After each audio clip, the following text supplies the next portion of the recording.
Years Long Gone, a minimal memorial story poem. First draft, November 26th, 2020, revised September 23rd, 2022. Missed most sorely Mrs. Hosquith, my kindergarten teacher, who once had us take turns at the butter churn. When it was fully butterized, she spread it on saltines to our delight. Mrs. Appletree, third grade, used a local baker's outdated apple pie as a prop in several performances of a class play, The Three Bears. I was Uncle Bear. When the shows were over, Mrs. Appletree, aware of my family's financial situation, offered the old pie to me, and I accepted. At home, to my chagrin, Mom greeted the pie with fury. I pleaded, "Yeah, it's old, but it's still really good," as she plopped it in the garbage bin.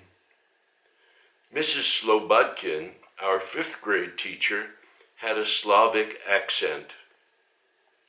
After showing lantern slides, she asked the tallest child, a plump girl, to carry the slide projector to the closet.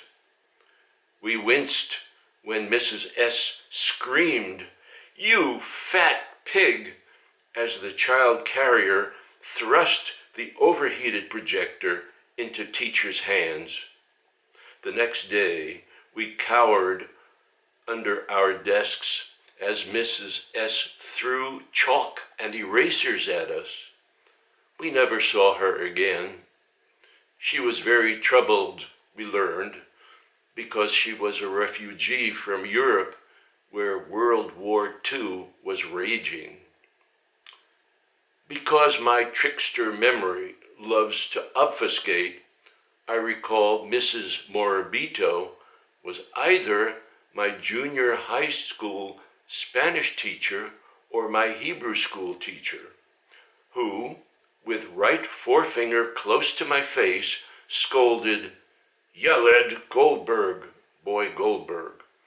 I'm chagrined at your deplorable deportment."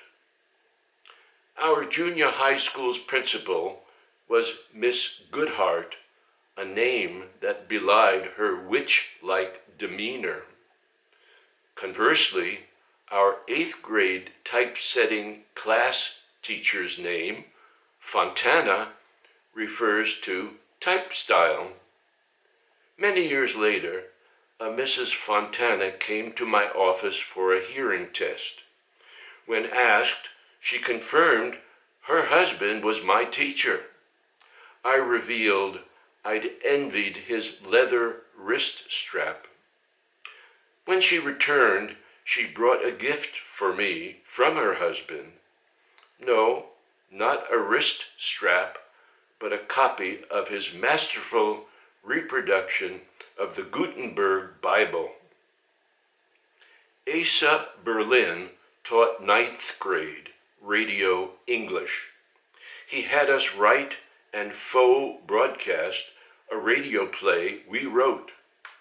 Also, he described in grim detail the evil powers of propaganda.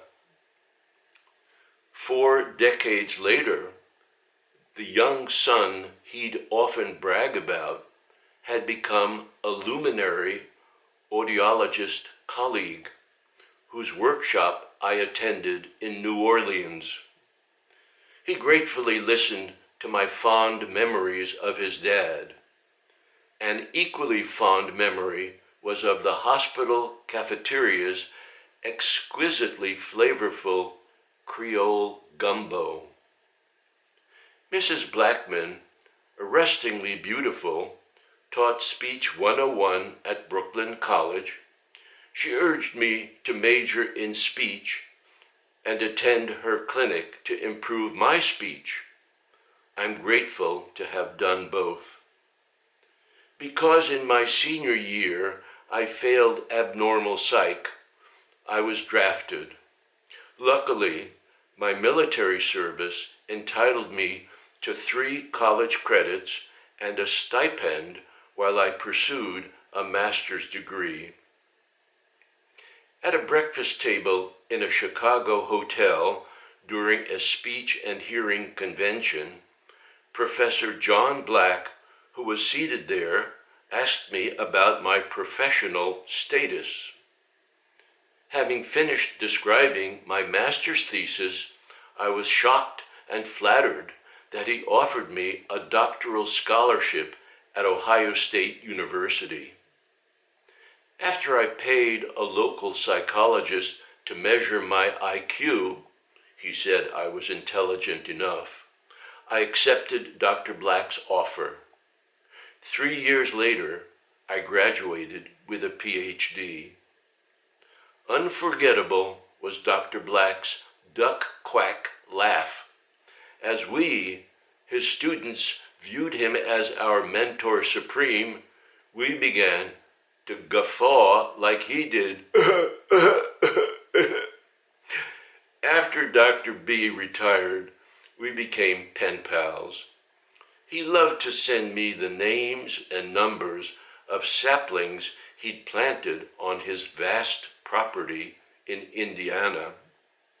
Professor John Black's hobby, which I hoped one day to pursue too, may be poignantly defined with these 4 words: old men plant trees.